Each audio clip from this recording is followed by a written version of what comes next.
৭২-এর সংবিধান বহাল রাখার মধ্য দিয়ে বাংলাদেশের রাজনীতিতে আওয়ামী লীগের রাজনৈতিক আদর্শ এবং বাংলাদেশের রাজনীতিতে আওয়ামী লীগের ফিরে আসার যে পথ, এটিকে খোলা রাখা হচ্ছে বলে মন্তব্য করেছেন এনসিপি নেতা নাহিদ ইসলাম।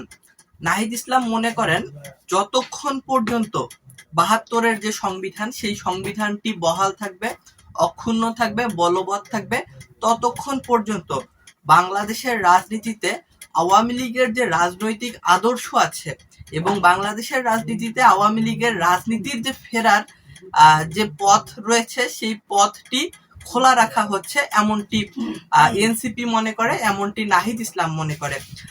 এনসিপি আজ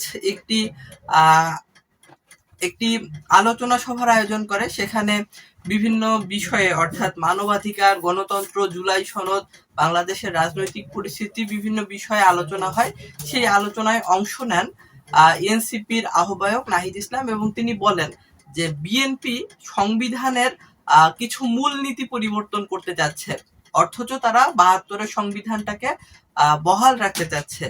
৭২-এর সংবিধান বহাল রেখে বিএনপি যদি সংবিধানের মূলনীতিগুলো পরিবর্তন করে, তাহলে এর বিরুদ্ধে জনগণ প্রতিবাদ জানাবে এবং এর মাধ্যমে ৭২-এর সংবিধান বহাল রাখার মাধ্যমে আওয়ামী লীগের ফিরে আসার পথ তৈরি হবে। আওয়ামী লীগের রাজনৈতিক যে মতাদর্শ, সেটি বাংলাদেশের রাজনীতিতে রেলিভেন্ট থাকবে, প্রাসঙ্গিক থাকবে বলে নাহিদ ইসলাম মনে করেন। নাহিদ ইসলাম রাজপথে আন্দোলনের হুঁশিয়ারির কথাও জানিয়েছেন। তিনি বলেছেন যে সংসদে আলাপ আলোচনার মধ্য দিয়ে কিভাবে জুলাই সনদ বাস্তবায়ন করা যায়, বাস্তবায়নের প্রক্রিয়াগুলো নিয়ে তাদের আলাপ আলোচনা করার কথা ছিল, অথচ ত্রয়োদশ জাতীয় সংসদের প্রথম অধিবেশনে সেই বিষয়ে কোনো আলাপ না হওয়ায় ত্রয়োদশ জাতীয় সংসদের প্রথম অধিবেশন ব্যর্থ হয়েছে বলে তিনি মন্তব্য করেছেন এবং বিএনপি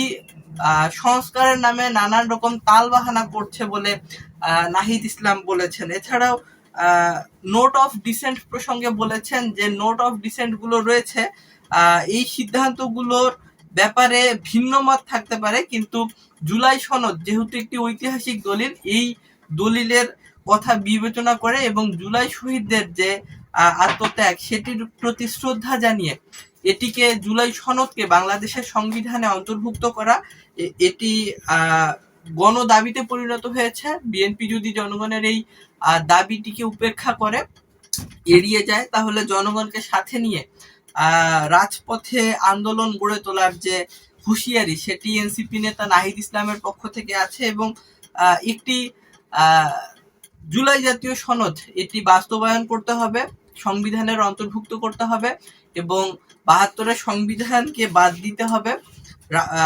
নতুন বাংলাদেশ বিনির্মাণে যে বিষয়গুলো, সেই বিষয়গুলো কার্যকর করতে হবে, এমন সব দাবি এনসিপির পক্ষ থেকে এনসিপি নেতা নাহিদ ইসলাম তুলেছেন।